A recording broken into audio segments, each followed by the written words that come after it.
I awoke in a dark room on a cold, hard floor. It's difficult to tell how long I've been laying here, but the creaks in my bones and aches in my muscles tell me that it has been a while. My mind feels empty, blank, desolate.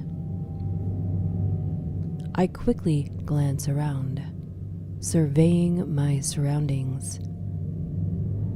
From what I can tell, I am in a windowless room, which would explain the darkness. I push myself up slowly and rise to my feet. At first, I stumble a bit and nearly fall over, but luckily catch myself. Have I been kidnapped? I wonder. The room appears to be completely empty. No chairs or bindings or anything one would expect to see when they've been kidnapped. I feel slightly relieved and begin to shuffle over to the walls of the room. It is fairly small, about the size of a bedroom. Through the darkness, I can make out the shape of a door. I fumble for the handle blindly and finally feel my fingers close around it. I flinch a bit at the handle's icy coldness, but nonetheless attempt to turn it. Nothing. The damn thing won't budge. Pain suddenly shoots through my skull like a bullet. I remember the headlights, the car crash, the fear, and most of all, the pain. I clutch my head and squeeze my eyes shut, hoping that the white-hot pain will subside. I stumble away from the door and land flat on my rear.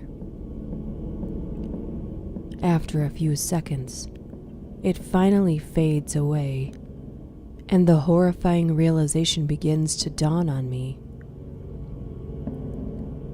Am I dead? I wonder aloud. As if to answer my question, a door swings open and blinding light filters into the room. I shield my still sensitive eyes from the glaring light. Two men step in. One is tall and has a shock of blonde hair and deep blue eyes. The other is shorter and has shaggy brown hair and quick green eyes that dart around.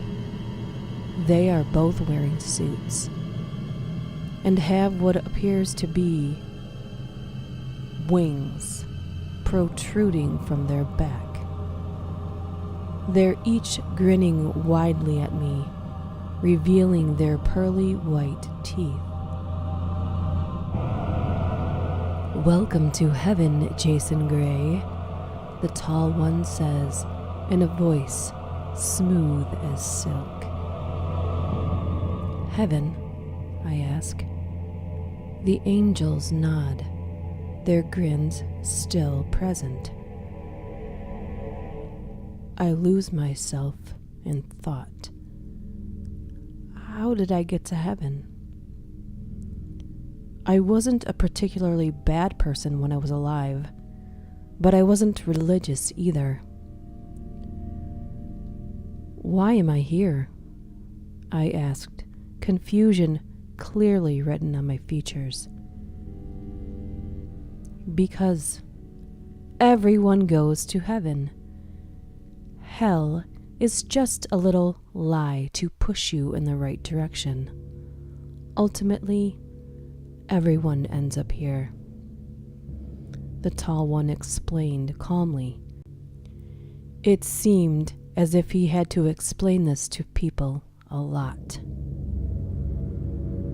We're here to take you on a tour of heaven, the shorter one says, bouncing up and down in excitement. A tour? I ask, standing up once again.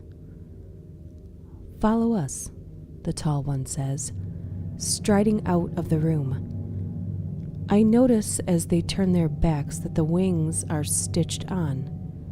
The sutures appear to be sloppy and rushed, as if the patient was moving around a lot during the procedure. What kind of place is this? A bright white light floods my vision as I exit the room. I quickly turn around and see that the door I had just come through was gone. Vanished as if it had never existed in the first place. The short one giggles a bit at my bewilderment and motions for me to follow. Turning my gaze forward, I can see a factory of sorts. There are other angels dressed in work clothes, pushing carts of lumpy objects everywhere. It is difficult to tell what the objects are.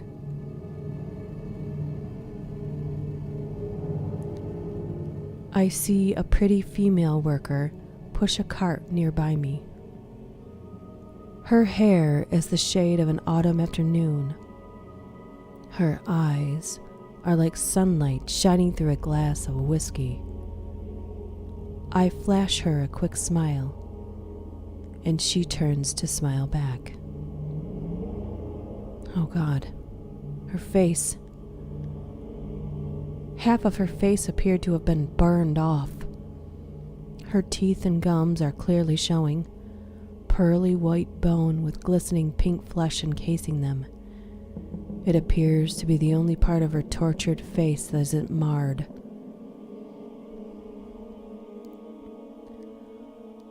I quickly avert my eyes from the grisly sight, choking back vomit. My guide takes no notice of my repulsion, or if they did, they didn't show it nor care. What exactly is this place? I managed to choke out. Heaven, they both reply in unsettling unison. I shake my head. No, it's supposed to be all pearly white gates and cherubs, right? My guides both look at each other as if they're parents of a child asking why the sky is blue. All will be explained soon, Jason, the tall one said. Their ever-present smiles are beginning to unnerve me even more. I would answer them if I wasn't so occupied with choking down my own stomach acids. I continue following them, because that's the only thing I can think of doing right now. The more I look, the more the shapeless objects in the cart are beginning to look human-shaped. No, it can't be. But then again, it wouldn't be surprising at all in the midst of this chaos. A million questions raced through my mind, but my lips could not form the words to voice them. My terrifying guides lead me through seemingly endless hallways that twist and turn like an impossible labyrinth. I search for any landmarks that would give me a clue in the event that I need to flee, but they all appear to be the same colorless halls with exactly 7 doors. I absently wonder how the angels find their way around here. The 2 angels suddenly stop in front of a door. There is nothing special about the door. It looks the exact same as all the others. The short one grasps the handle and holds the door open for me. Peering inside, I can see what appears to be a surgery table, complete with a tray of all the instruments a surgeon would need. My eyes drift to a pair of wings that are hanging on the wall from a hook. Putting 2 and 2 together, I quickly jerk back. No. I sputter, backing away as quickly as humanly possible until my back hits the wall. Backing out isn't an option, the tall one says. He grasps my arm firmly and begins to pull me forward. My feet dig as best as they can into the slippery floor in an attempt to stop myself. His friend is still waiting patiently by the door. It appears as if they had had to deal with this many times before. As much as I try to fight my way out of the tall angel's crushing grip, I still find myself inside of the room. Next thing I know, the short angel is at my side, helping the other ease my protesting form onto the surgery table. I thrash wildly against the leather straps, but to no avail. "Let me go!" I screech. "Please, calm down. All will be explained now, Jason," the tall one states in a somewhat hollow tone. "Go to hell!" I yell through my gritted teeth. "I'm afraid I cannot do that. We have already explained that there is no hell," the tall one says calmly. His nimble fingers carefully select a scalpel. "Oh, can I do it this time?" the shorter one squeals. The tall one rolls his eyes at him and reluctantly hands him the scalpel. "Try not to mess up like last time," he warns. Last time, I wonder, my eyes growing wide with terror. The short one giggles like a child and begins to approach with the blade. He props the surgery table up and opens up a slot that gives him access to my back. They really did plan for this. You see, Jason, you have been fortunate enough to be selected for the esteemed job of being an angel, the tall one explains. I can feel the shorter one beginning to slice away my shirt. "But why me? I'm not even religious. I don't believe in any of this crap," I protest. The shorter one begins making precise incisions near my shoulder blades. I flinch at the pain and grit my teeth to prevent a cry from escaping my lips. And that is exactly why you've been selected for this role. Because you never devoted yourself to God during your time on Earth. You now must do so here. The scalpel bites deeper into my soft skin so that I can feel small rivers of hot blood beginning to trickle down my back. Those who were religious in their time on Earth have no need to devote themselves, and as such, they finally get to fully become one with God, as they wished in heaven, the tall one continues. In the corner of my vision, I can see the shorter one taking the wings off of the wall and bringing them over to me. He carefully picks it up and begins positioning it by one of the incisions. However, I barely took notice of this because I was too busy mulling over what the tall angel had meant by fully become one. I was interrupted from my thoughts by the feeling of a syringe being inserted into the side of my neck. "It's better if you're asleep for this part of the procedure," the tall angel explained. Before I could retort, black spots obscured my vision and the whole world seemed to tilt before me.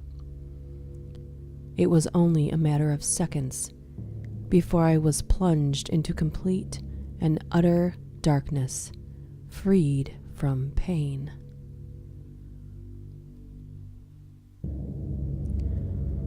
I am driving my car along a road that seems to have a sharp turn every few minutes.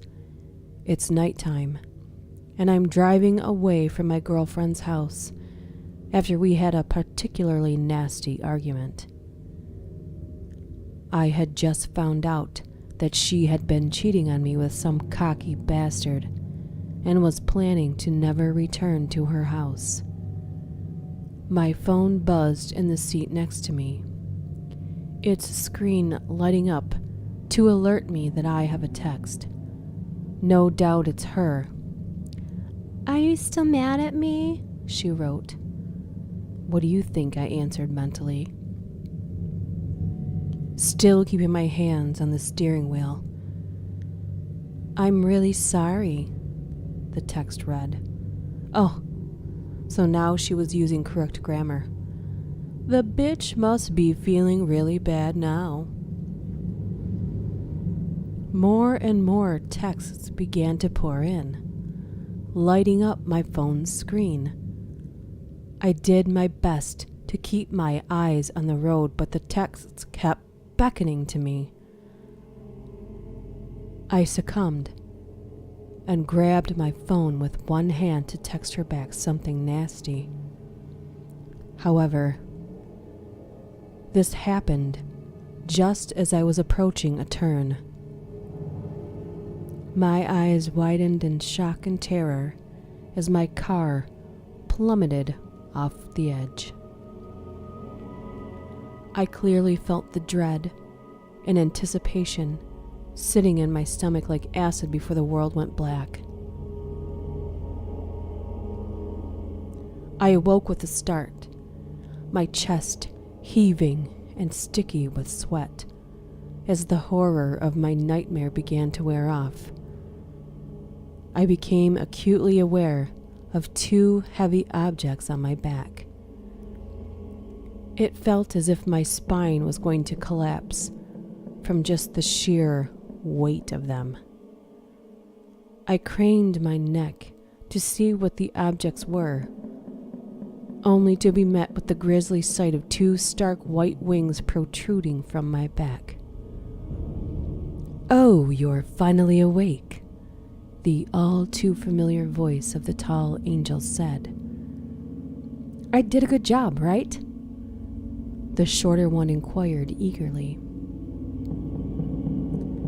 His question was responded with a sigh and a resigned yes. How long was I out? My voice sounded hoarse and foreign, as if it hadn't been used in quite some time. "Time is irrelevant," the taller one said. He walked over to the chair I was currently strapped into and carefully undid the bindings. "We're going to show you to your job now. Follow us." I rose from the chair, wincing at the searing pain in my back this brought to me.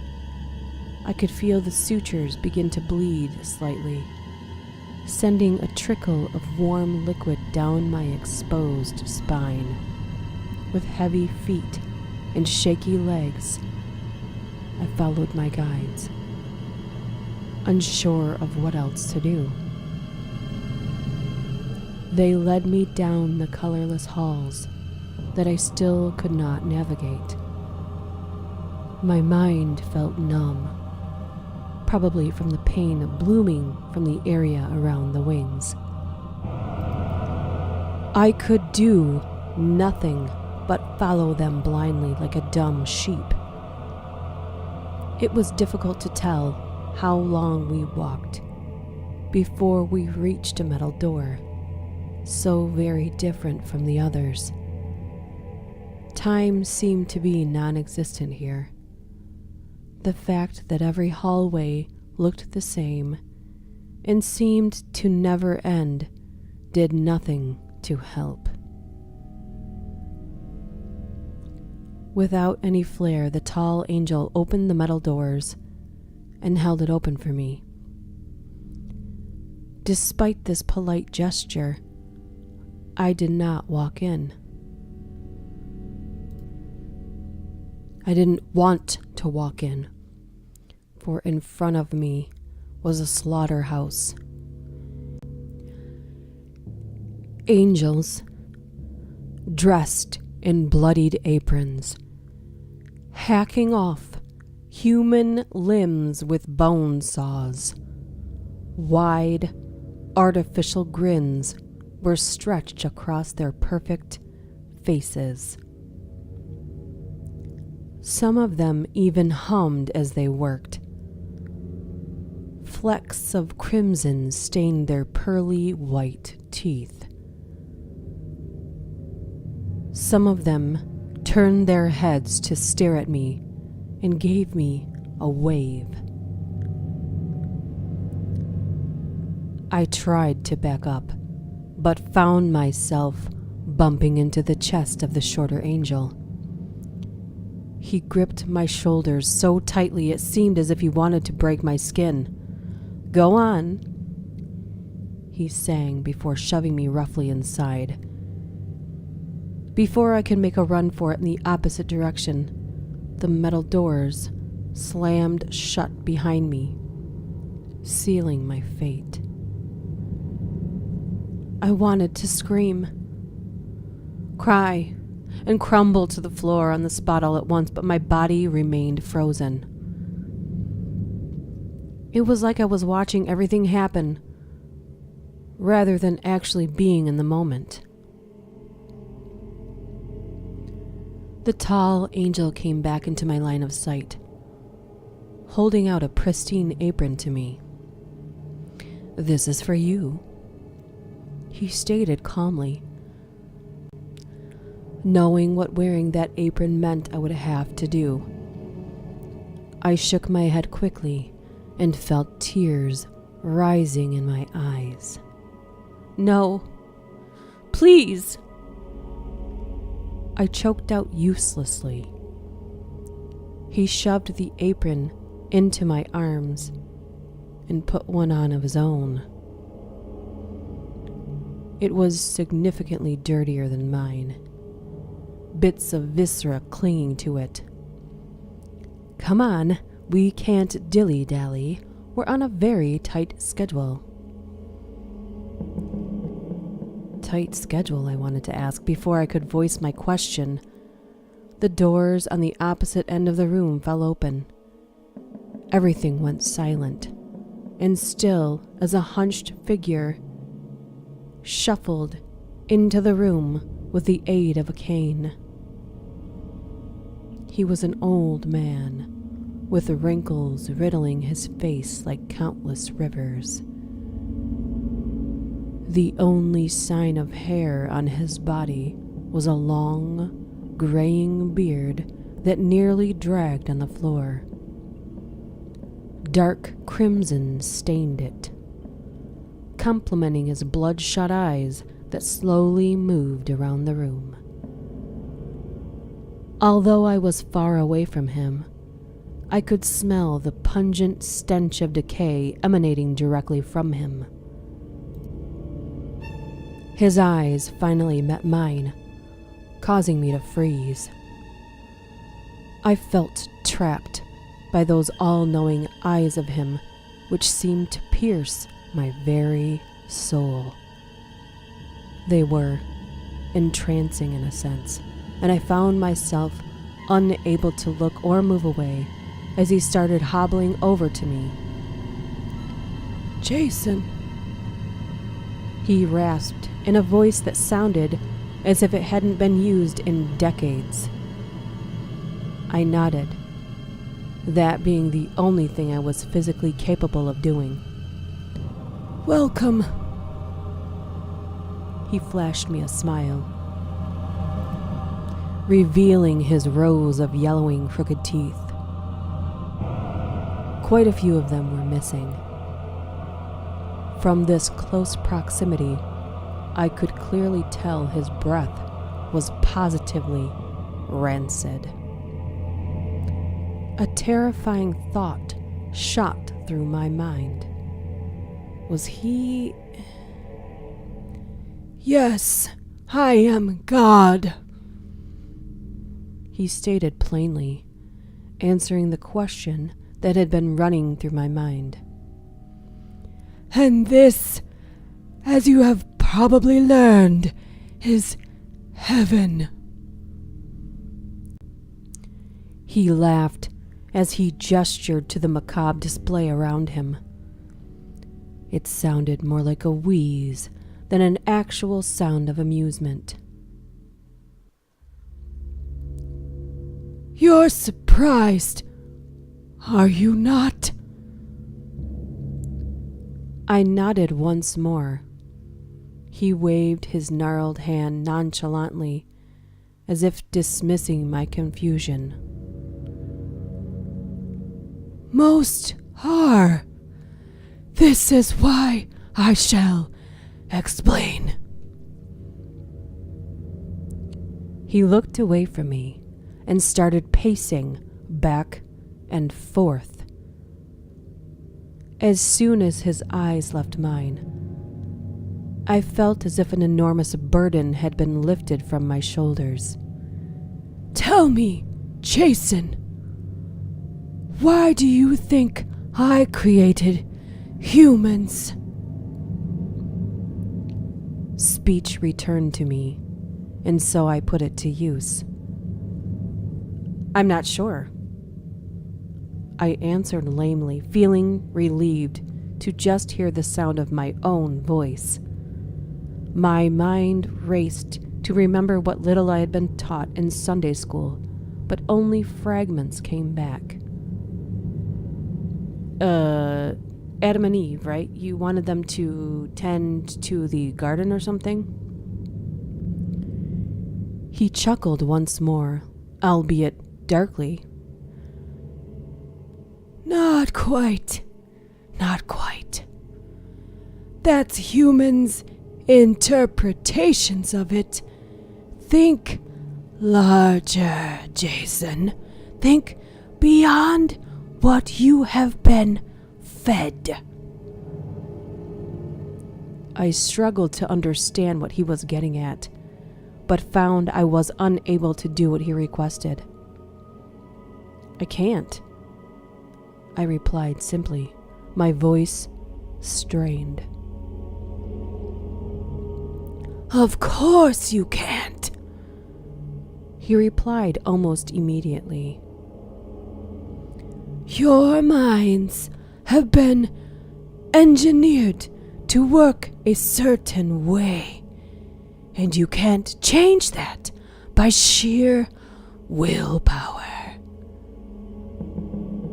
He sighed, not in a particularly sad way.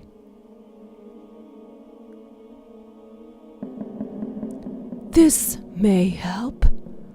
Why do you raise pigs?" I was a bit taken back by this and furrowed my brow. "To eat?" He smiled and nodded at the ground. "Yes, exactly. You raise them only to slaughter them in the end. Although you may give them pet names and grow attached, the end result is always the same. My blood ran cold as I slowly started to piece it all together. His analogy could only lead to one chilling explanation that I did not want to acknowledge. Yet it is so plausible that it was impossible to ignore. The bodies, the slaughterhouse, the overall atmosphere of the damn place. Were pigs? I choked out. Precisely, came his reply. Although my eyes were dry, I could not help but feel a sob arise in my throat. Why? I asked. Why would you do this to us? People love you. People dedicate their entire lives to you. Wars have been fought in your name.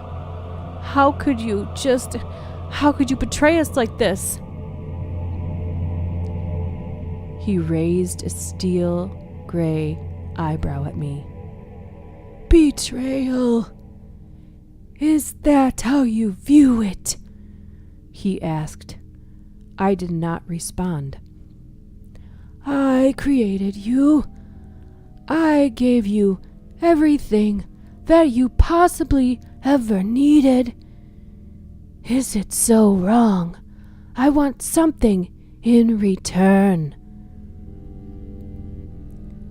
I weakly raised my head to look at him, still pacing, only now somewhat angrily.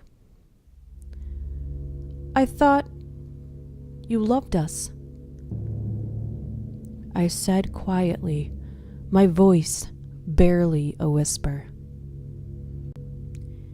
He turned his head to look at me and gave me an almost patronizing smile.